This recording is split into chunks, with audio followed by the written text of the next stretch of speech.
All right, we're We've, doing the start. we are. We We're are. gonna Here's the intro. we're gonna start making enemies on these calls. Yeah, that's okay. I'm So here this was for it.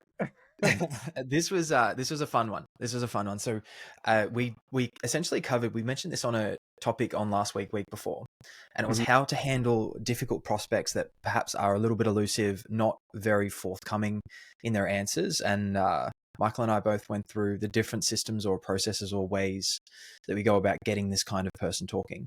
Mhm. Mhm.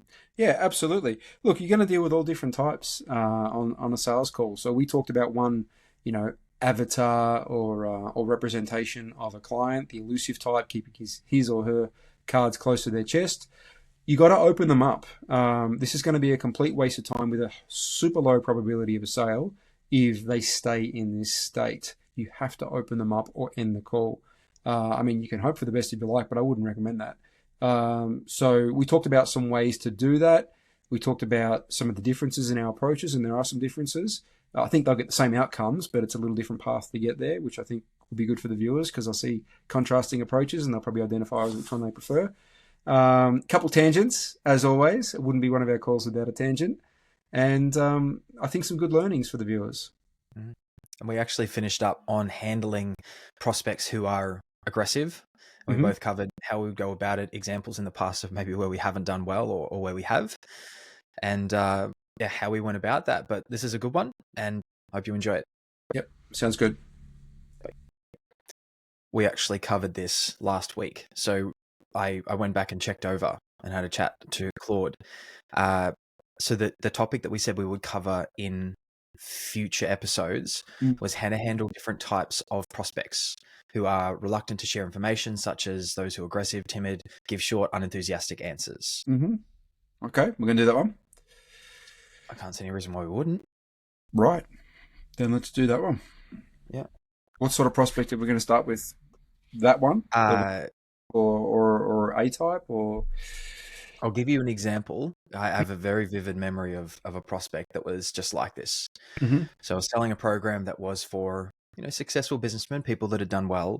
Mm-hmm. And this guy was the CEO of a very big, very well-known, everyone who watches this will know this company. Mm-hmm. He was the CEO of that. Mm-hmm. And we hopped on the call and what's going on in your world that prompted you to reach out, whatever the question was at that point. And he goes, I just like the marketing. Mm-hmm. I said, you like the marketing? Mm-hmm. He said, yep. I said, so there's nothing else going on? Mm-hmm. He goes, no, I just like the marketing and wanted to see what it was about. Mm-hmm. And I wouldn't recommend everybody did this. I stopped and I just said, look, no one gets this far because they like the marketing. So Mm-hmm. we can either wrap up the call now or we can get into the real reasons why we're here. And it took a little bit more massaging, a little bit more time. I knew that kind of prospect he was, and that worked incredibly well. And I've done that a few times since. Mm-hmm. That's one example of a prospect who just wants to keep their cards close to their chest. And my approach is very much that. Just look, we don't have to do this call. If you don't want to talk about it, that's all right. But I'm not going to sit here for an hour and do it. Mm-hmm. There are lots of different applications, Yep. but I think that's a good start point. What are your Right. thoughts on that? Was he like a CEO type, was he? He was he was a big deal. Yeah. Yeah. And he came from a persuasion company. And I think he was used to just having people blurt information on him. And I'm not going to do that. Right. Right. Okay. There's so many different ways you could handle that. No, as I know you know. So what are we going to do? Explore a couple of different ways you can handle it? Well, you asked what kind of prospect were we going to talk about? Yep. Let's go that. The kind of prospect that's just like, I just want you to tell me what you're doing, what it's about. Right. How are we going to define that sort of prospect? What category are we going to put them in? So that is a prospect who is or does. What would you say? They're not elusive because they could be a little bit elusive, not forthcoming. Yeah, it sounds elusive. Keeping their cards close to their chest. Yeah. Okay. Yeah, I mean, obviously we're not going to, well, I wouldn't recommend continuing the call unless we can move out of that state, because the likelihood and probability that this is going to be a productive sales call, which has a high chance of you ending it with a sale, or even if you want to go one step beyond it, a high chance of ending it with the truth, and the truth then leading to a sale, is incredibly low unless you can break them out of that state. So I wouldn't continue the call if I couldn't break them out of the state. But I would look to break them out of the state as you did, within ideally single digit minutes, ideally within 1 or 2 minutes, if not 5 or 6, but I wouldn't go past 10. And I would do it the normal way that I do every sales call, just adapted, obviously adapted, of course, but the same fundamentals would still be in play. I wouldn't want to come across as a threat. I wouldn't want it to feel like a battle, like there's a winner or a loser here, or if you come into my frame, you lose, I win. Like I don't want that dynamic underpinning it. I'm going to appeal to their self-interest. I'm going to use softening, nurturing, context, permission as necessary to ask. Appeal to their self-interest. What does that look like in your eyes? Well, to give them an incentive to acquiesce because it appeals to their self-interest. They get something out of it. Simple as that. So in this situation, we'll be a little bit more literal, perhaps. In this situation, obviously you don't have all of the metrics. You don't even know. You could guess which offer this was for. What would an appeal to his self-interest look like there? So what specifically could that be? Okay, so in a situation like that, I'd say, what did he say to you? I'm here because I like the marketing, something like that? I just like the marketing. Just wanted to see what it was about. Fantastic. Anything else that you like, James, or just the marketing? Right. So I'm going to ask him questions. He's probably, it's a bit like when you walk into a retail store. And I know I use this example all the time in TSP, so you've heard this a million times. But, you walk into a retail store, the shop attendant greets you as you walk in, and they almost automatically always say, "Can I help you, sir?" or looking for anything in particular, words to that effect. And we have the pre-programmed answer of no, just looking, thanks, or words to that effect. It's a defense mechanism. We may have absolute intent of looking at something specifically and even buying something, but it's a defense mechanism. And we just automatically say it as a reflex, or we knew we were going to say it before they came up. She probably knew it was going to come back the other way too. Like it was just such a pre-played out scenario. Whereas if you hit them with a pattern interrupt, and we do it to maintain control and to feel safe. I don't want to display my cards because if I tell them I'm here for a black jacket, size large, my budget's $200, then I might lose control of this interaction. She'll take over and try and sell to me, and won't be able to move at my own pace, and I might feel pressure, and I might be asked questions I don't want to answer. That doesn't appeal to my self-interest. I don't want to feel like that. I want to feel in control. I want to keep my cards close to my chest. When the time is right, I may ask for help, but I want to have that choice. So that reflex action that we give is a defense mechanism.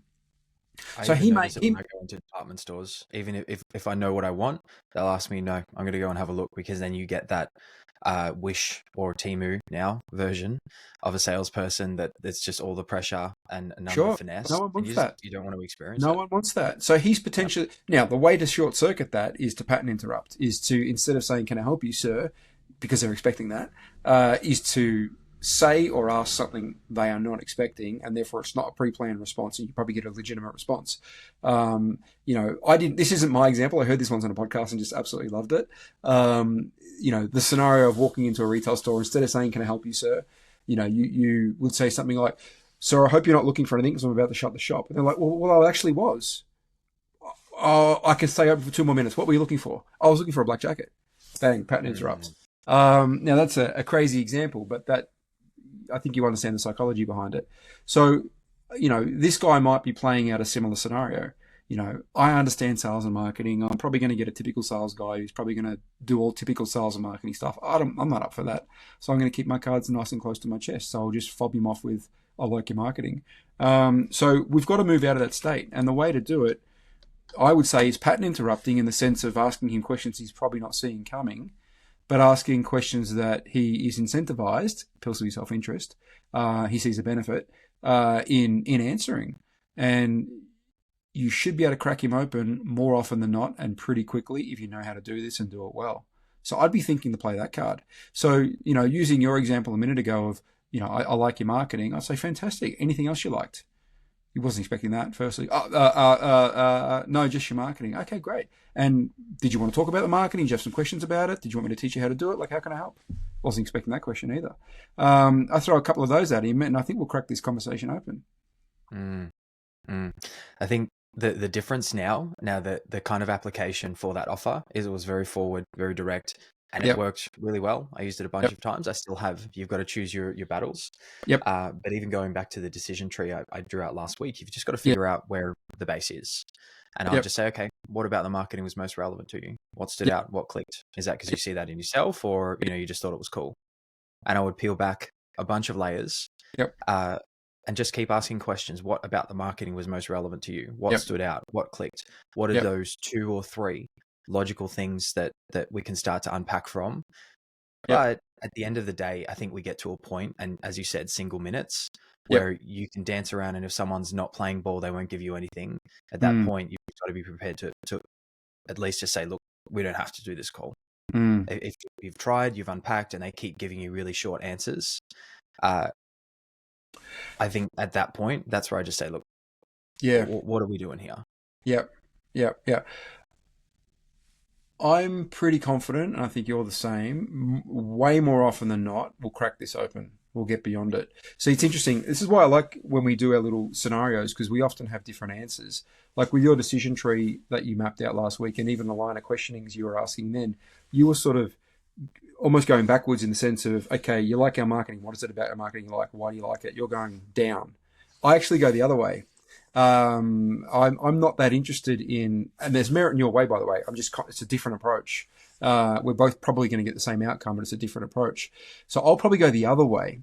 I don't really care right now why they like the marketing. I want to know what happens next. I say, fantastic, you like marketing. So being that you like the marketing, how can I help? Or what would you like to do with that? Or what's our next step here? So I'd go the other way. And then they're not expecting this. And And another card I might play if this isn't working, and it will work, but if it were not working, I would say, well, listen, make him feel heard and understood. I see you, and I'm looking for congruence here, and you're going to want to act congruently because of how I'm going to paint you. I might say something like, well, listen, you're clearly a very important person. I saw your job title, CEO of company XYZ, and you'll tell me if I'm wrong here, but typically busy, smart, important people don't take time out of the day for no valid reason at all. So am I one of the exceptions that you have each year, or is there a reason that I can help you? And if so, what would that be? What's he going to say to that? If he says it's an exception, then I've got permission to end the call, which he won't say. If he says, he's probably going to say what it really is. We'll get there. We'll get there eventually. There's multiple levers to pull to break this open. But the bottom line is, if he won't come into my frame, or collectively create a new frame where we can actually have a conversation as equals and actually move the needle, beyond a certain point, I'll end it. But I'll end it by appealing to his self-interest. I say, well, listen, we've been speaking for 10 minutes, and based on your answers, which is totally fine, by the way, I have no idea why we're speaking and how we can help. So unless you're open to helping me understand what I'm not seeing, I don't think I can help you. And if I don't think I can help anybody, I don't want to waste their time. So unless you've got a better idea, I don't see where this conversation is going. I mean, what are your thoughts? This is his last chance to save it. Now he might go, oh, well, actually, Michael, I really wanted to speak about XYZ. Finally the conversation starts. Or it ends. I don't care either way. We either have a real conversation starting right now, or it's over. Your decision, James. What would you like to do? But it'll be done with a smile like I'm smiling right now. Like, it'll be light, fun vibes. Not serious. There's no need for it to be serious. There's a quote from a call analysis that I did with AI a couple of weeks ago. Mm-hmm. And it was an old call. It would have been 4 or 5 years old, probably about 4 years old. And one of them in there was, wait, help me understand. I mean, from everything that we've gone through, I don't understand why we're on this call. It seems like everything's going well in your world. Because we had spent that 5 to 10 minutes just, oh, no, it's fine. Yeah, it's all right. No, that's not bad. And that was at a point where I would still chase them to a certain extent. What you said before about pulling that apart, while you were speaking, I was thinking about that. And I think the reason that I do that is I want to find that point of relevance. Yep. And most of the time, even if they say they like the marketing, they like this, they like that, what about it did you like? So I want to find that one stake in the ground that we can build from, and you get one of two outcomes. Either they're full of it and they don't care about it and it's just a dead end and say, all right, well, why are we here? Or, oh, I saw this in the marketing, I liked it. What about that? Did you like? Yeah. There's merit to your approach. There's absolutely merit to your approach. I just like the fact we have a contrasting approach. It's good for the viewers too. They see two ways you can handle it. You can go right or you can go left. Either way, you can unlock this, which is why I brought up the contrast. So if you're speaking to someone early in their sales career and they're Mhm. dealing with these kinds of people, Mhm. if I were to give one piece of advice, it would be don't, you're going to mess this up a few times. Sure. Don't fall into that trap of just pitching and then hoping that they buy, because that's what this person is used to. And if you do that, they're probably not going to buy. Low You're not chance, going to get out of them what you need. low probability. Yeah. You're better off just to attempt and actually sit back and just say, well, hang on, what are we actually doing here? Yeah, And yeah, then yeah. what? Yep. Yeah, yeah, absolutely. Look, you always want to start really before you take any course of action on a sales call, and you could argue in life. You want to clarify and understand what the hell's going on as a start point, and then decide on your next move. So if some guy has presented himself in this state and is fobbing off lines like this, that's fine. He has every right to do it. He can say whatever he wants. I also don't have to tolerate and listen to it, but he can say whatever he wants as a start point, and he can arrive in whatever state he wants as a start point. I just simply want to clarify what the hell's going on and understand and appreciate it. Doesn't mean I agree with it or support it or endorse it, but at least from his point of view, understand where he's coming from. Once I feel I have enough of a grasp of what's in play here, then I'll make a decision on my next move, which could be I go along with it, which could be I challenge it, which could be I say, not for me, this call's over, which could be I need to unpack even more because I'm still lost even after 5 minutes. Whatever, but whatever move I'm going to make, it's coming from an informed position. I held my nerve. I seek to clarify first and understand on the back of that. When I feel I've got a grasp of what's in play, then I decide on my next move.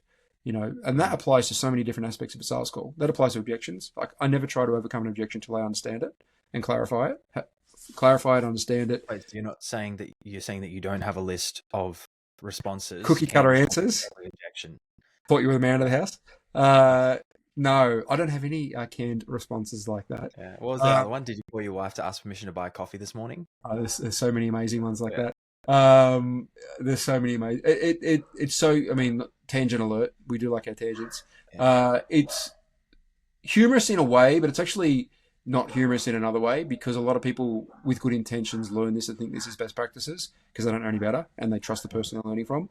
But it's kind of humorous in a way, but not humorous when I see people legitimately roll out that approach to handling objections. I mean, I'm not saying it can't work in some situations, but my God, it is limited in the situations it works in, and the ceiling is so low. Try reel that out in the sort of people you and I sell to. Like, you'll rightly get hung up on or laughed at or humiliated. So I'm doing, as you know, working with another company now in the real world, and this is full cycle, as in scaling everything. If I tried any of that sort of stuff, so I'm doing the outbound. I'm doing all of the work, the full cycle, and I'm loving every part of it. And I'm doing obviously the inbound calls as well. Which offer is this one? The personal one you got? Yeah. Okay. Yep. I think about speaking to real world business people, not people that have booked an inbound call, as in real world business people that are trying to solve a problem. Sure. If I hit them with any of that sort of stuff, I'm never doing business with it. It just doesn't work. It doesn't fit. And that's like a hyper focused and niche solution to a small percentage of already a tiny little market. It doesn't work. Invite a conversation either. It shuts down conversations. It gives ultimatums. It boxes people into corners. It's a very low way of thinking and communicating, to be brutally honest. Now, coming back from our little tangent. Yes. I thought of a different We should scenario. do a dedicated call on that, by the way. Yeah, I think we should. Yeah. I think we should. I'll jot that down for another couple of weeks. Might make some minutes for that. All fun. One thing that I was thinking is, particularly when you hop on a call and maybe it's a B2B and you're talking about the solution and then you say, okay, do you mind, what's the business partner's name? And they just say, I'm not comfortable telling you that, or I won't share that. You ask the business partner. Sorry? You ask for the business partner's name, do you? Yeah. Do you? Okay, I don't. Okay, interesting. Yep. Okay. Reason I do, typically to refer to that person by name. And it's like, do you mind if I ask your wife's name? Do you mind if I ask your son's name or your business partner's name? I do it on every call. It personalizes it a lot. Yeah, okay. Now, 99.5% of people are just like, yeah, of course, his name's Michael. But you get that 0.5% of people that are like, no, I'm not comfortable telling you that. In that situation, typically what I find is that person has not spoken to the business partner. They do not have any kind of authority. And the majority of the time, they maybe are a manager, not an owner. They can't do anything with it anyway. Now, just a silly little piece of information like that. I know what I do, but what would be your process if you know someone is deliberately withholding something like that and you have a sneaking suspicion? Sure. Good question. Firstly, I don't ask the business partner's or wife's name outside of extraordinary circumstances. Maybe I would if we agreed to have a second call and the wife would be on the call and we're like talking about next step. So, by the way, can I ask your wife's name so I can refer to her by her proper name? I give context. And when you look at it that way, I'd be 99.99% are going to say it. Like, what do you want me to do? Get on a call with a lady, go, hey, you? Like, of course. So that would be the only time I could imagine asking the name. If it were early in conversations, I wouldn't. Personally, I don't feel a need to know their name. So it wouldn't come up on my calls. But if it did, and they said, look, I wouldn't be comfortable saying my business partner name, I say, no problems at all. So to be honest, I don't need to know their name, so that's fine.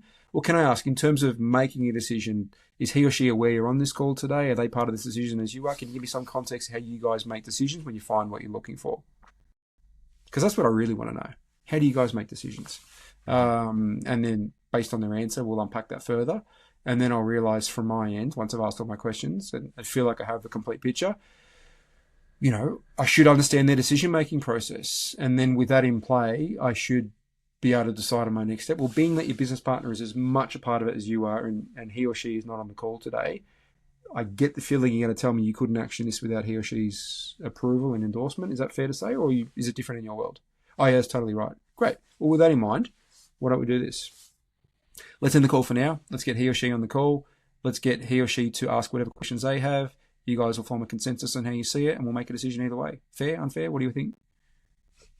End the call, get them on. Then I'll ask their name. I'll say, I know you shot me down earlier. I'd probably make light of it. I know you shot me down earlier, but being that I'm going to speak to them on the next call, and I don't really want to call them you, any chance I can ask their name now, I'd probably get it. And if not, I'm going to say, okay, well, when I call them you and they get upset tomorrow, it's on you. I've got to say that. I'd probably get it. It's going to be damn awkward if an unknown person comes to a call and I don't know their name. And if that happens, the first question I'm going to ask is, hey, by the way, I don't know your name yet. What's your name? I'm Michael. Very, very similar process. Yeah. What does a decision-making process look like? And assuming you went back to them and had a conversation about it, what would they need to see, feel, hear, be shown for them to know it's the right decision? And most of the time they'll list it out. But the thing that I found is someone gets antsy over a little piece of information like that. Now, obviously, context is different. But most of the time when they get antsy over a bit of information like that, they don't have the authority to make a decision. Maybe they're a business partner, maybe they're not. But the process, there's not going to be a sale on that call. I would argue it depends. And what I mean by that is it depends on the context of how and why you were asking it, maybe even how and why you were asking it and the context of it. Like if I don't know, like, my wife, Karen, if I'm on a sales call and it's early and someone says, what's your wife's name? I go, main reason you need to know that? Like, if you don't give me context, no, of course. Like, firstly, why are we talking about my wife? And secondly, why do you want to know her name? Like, contextually, this doesn't make sense. But if you gave me the right context, I would answer it. If you say, well, listen, being that this is a couples program and we would have to speak to your wife if you guys, got to a point where you wanted to do it. By the way, can I ask your wife's name? And the reason I'm asking that is because ABC. Oh yeah, sure. My wife's name is Karen. And yeah, I'm happy for you to speak. Do you know what I mean? The context got us there, but without the context, it's like jarring. It's like, why are you asking me this? It's the same with any question though. Without context, it can be really jarring. Context. I think, and the context needs to their self-interest, back to self-interest. You have to feel that. Of course, it's. And every time you try something new, particularly early in your sales career, not every time, a lot of the time you think this is going to be an amazing question. Then you ask it and you get the timing wrong, the context wrong, or just the question wrong. And you feel this, I shouldn't have done that. That's how you learn. Sure. And it happens to us all. Anytime I teach my students new stuff, I always say to them at the very end after we finish the teaching session, go out and start implementing it today. Give yourself permission for it not to be 10 out of 10 today. We're not here for the win on your next call. We're here for the win when it intuitively comes 99 times out of 100, and your world changes on the back of it. That might take 1, 2, 5, 10, 20 failings until you get there. You got to move through it. You got to move through the gears. You know, the stuff you and I do intuitively and naturally and quickly now is an outcome of months, years, whatever it is, practice repetitions with a truckload of failures and embarrassing moments and cringe moments and even humiliations to a degree thrown in there for good measure. Like, to get on the other side, you got to go through that. No one bypasses all of that. Well, I wrote about this about an hour ago. So the only way for the friction of a sales call not to bother you anymore is for you to get desensitized to it, but you can't skip past it. Sure. Yeah, you can't. You simply can't. You can't jump from 1 to 10. You got to, I mean, it might be a little jump here and there. It might be 1 to 2, 2 to 3. You actually jump 4 and go straight to 5. But you know what I mean. You got to pass through the gears. And even when you get to 10, we sometimes, you know, have an off day, or misread a situation, or you know, find ourselves, I don't know, non-focused on a call, and before you know it, we've forgotten where we are, and our question reflects the fact we lost track of the call. It's sort of never ending. Yeah, it just happens a lot less. And you don't drop from 10 to 1. You drop from 10 down to 7 or something. But 7 feels like hell when you're a 10. Yeah. So you would say you're a 10? Oh, I didn't say that. But if you want to offer that number to me, I want to. I'm kidding. All right. So even dealing with these kind of prospects, the kind of ones that are elusive, that hold back, that's something that you need to feel and experience and get better at. But one question for you as well. Aggressive prospects. Now, I haven't had one in a long time because I feel as though I can negate them. And the majority of the time, if a prospect gets aggressive, you've frustrated them. Rare exceptions. But if you do get an aggressive prospect on the call, what's your 2 cents on how to handle that? Firstly, I don't mirror their aggression. Aggression plus aggression equals this ain't going to a good place. It may feel good in the moment to mirror their aggression. You know, you get a little sugar rush, like, I'll show him who's the boss, or he doesn't talk to me like that. Like, you get that little sugar rush. But I can guarantee the call's over in the next 10 seconds. So did you really win? The bigger win would be to actually pacify him and have him eat him out of the palm of your hands in a few minutes and then get him to buy from you. I'm after that win, if it's possible. So I'm going to see if that's possible as a start point. So the first thing I do is I don't match his aggression at all. Look, depending on what he or she says and how they say it, there's a couple of different ways you can respond. You can respond with silence. You can respond by looking at them. That's an initial start point. You can let their words and actions hang for a second, and they may actually catch themselves like, oh, sorry about that, I totally overreacted, maybe. Or you may thank them for sharing that in a way that doesn't trigger it and make it worse. You know, like seems patronizing, or you're poking the bear. So you may something like, but look, the first thing I would look to do, back to the clarifying and understanding. What are you saying? Why are you saying it? Why are you saying it like this? Have I personally done something to offend you? Has our company? Have I just got you on a bad day? I don't ask that, but they're the things I want to know. So, like, if you come at me, do you want to role play this? Do you want to come at me aggressive? Nah, I can't. I don't even know what I would say. Let's say you come at me really aggressive. Like, I don't know. Yeah. I would say, listen, I'd pause. I'd firstly probably give it 2, 3, 4, 5 seconds. I go, okay. Well, firstly, James, thanks for sharing your honest thoughts. Is there anything else you want to share while we're on this topic? You weren't expecting that. Like, if you're going to give it to me, give it to me. I'm unaffected.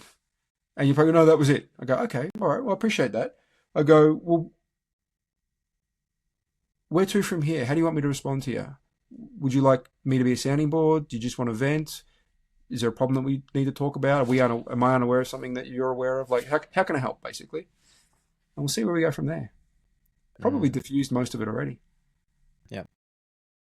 I think a lot of people will try and talk over an aggressive person. Like, whoa, ease up. Hey, don't yell at me like that.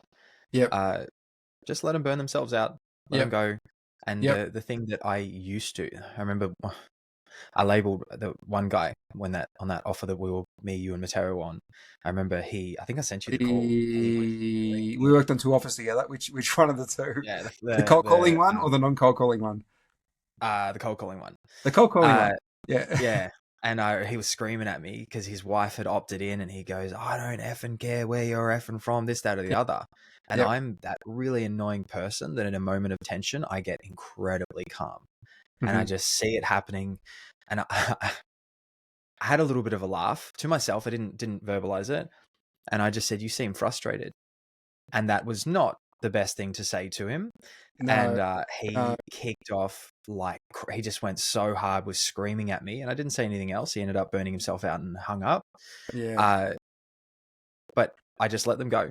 Just let them yeah, talk, let a little bit of space, and just say, "Hey, yeah, can I ask, have I caught you on a bad day? Or have yeah, I done something, said something, maybe the company did something yeah, that's made you feel this way?" And it made you feel this way. I never label it as aggressive, angry, anything like no, that.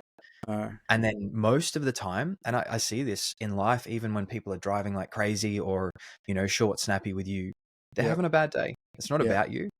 yeah, And I find most of the time they would say that, "No, I'm sorry, mate. I'm just having a bad day." I said, "No, cool. I'm happy to park it here. Did you want to have a chat in a couple of days' time, or would you want to have a little bit more of a conversation now?"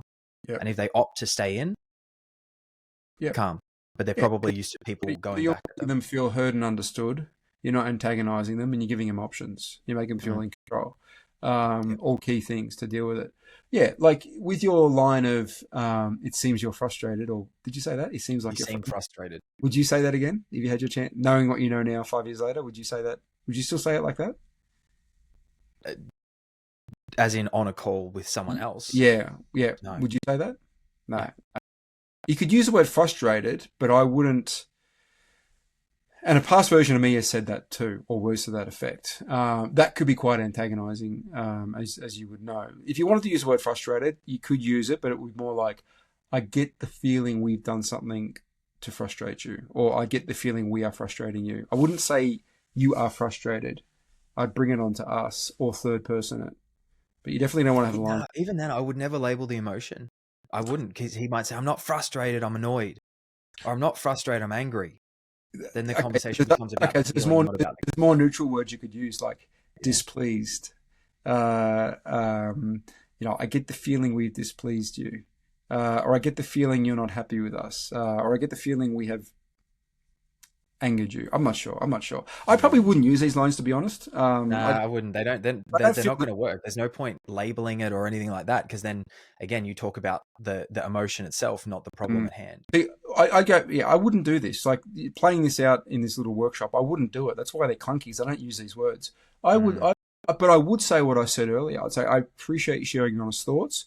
Would you like to share any more? Or is there anything else we should know about? I would say that.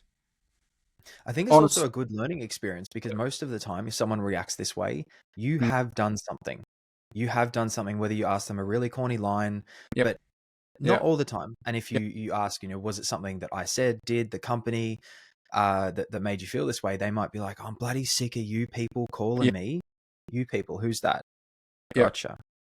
Yep. I Yep. think it's a Yep. learning You, experience. you can definitely use the line, I get the feeling I've said something to upset you, or I get the feeling I've misspoken. You could definitely do that. And that's showing a vulnerability. Like, and one of the things you have to do as a sales, well, you don't have to, but a good lever to pull as a salesperson is to take one for the team sometimes, in the sense that in order to move the interaction forward, I will sometimes throw my, not to ridiculous levels where I, dehumanize myself or completely patronize myself, but sometimes I will take a little one for the team in order to have them save face and move the conversation forward.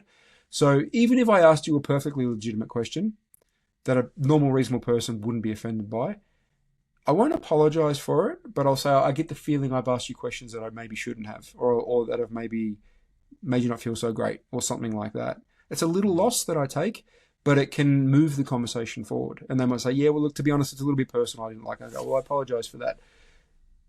Are you happy to keep speaking, or have I already overstepped the mark? No, no, we can keep speaking. Are you sure? Yeah, absolutely.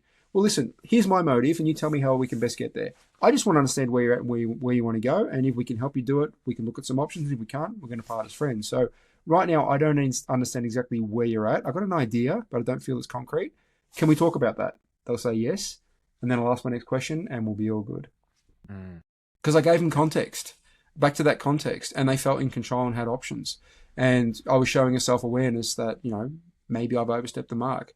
You tell me where the line is. You tell me what you want to do here. Like, people generally will respond pretty favorably to that in my lived experience.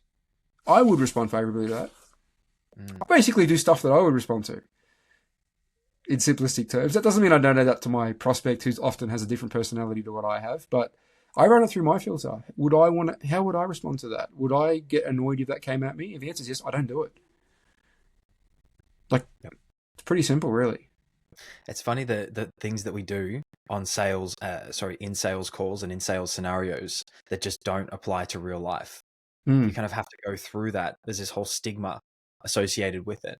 You have to go through that, then all of a sudden to realize that no, that's actually not. It's so much simpler than we think. But you know what the final level is? Or the final levels are? When your sales calls do sound and look like real life conversations. I would say my sales calls are now at a point where there's nothing I do or say that I wouldn't do in a real life conversation.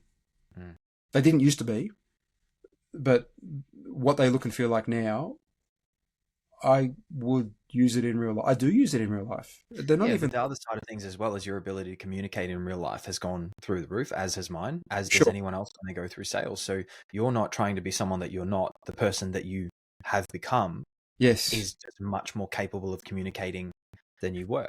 Here's the kicker. When you get to a stage where there's complete congruence between your sales calls and real life, this is the best part. You're constantly practicing unintentionally, which means you're constantly getting better. So my real life conversations make my sales calls better. My sales calls make my real life conversations better because there's no disconnect. So I'm constantly in a state of actually getting better, which applies to both. And I don't have to create some sort of caricature or do tonality training or anything like that because it's just real authentic conversations. Wait, tonality training is essential, isn't it? Not if you're being authentic. It's not. Now, if you're not being authentic, then that's a different conversation. Yeah. Anyway, I think that's a whole other podcast in itself, and I think this is a good spot to leave it. Yes, it was. Another good call, James. Thank you. Perfect. We've already got a couple of topics coming up, so I will see you on the next one. Sounds good. See you then.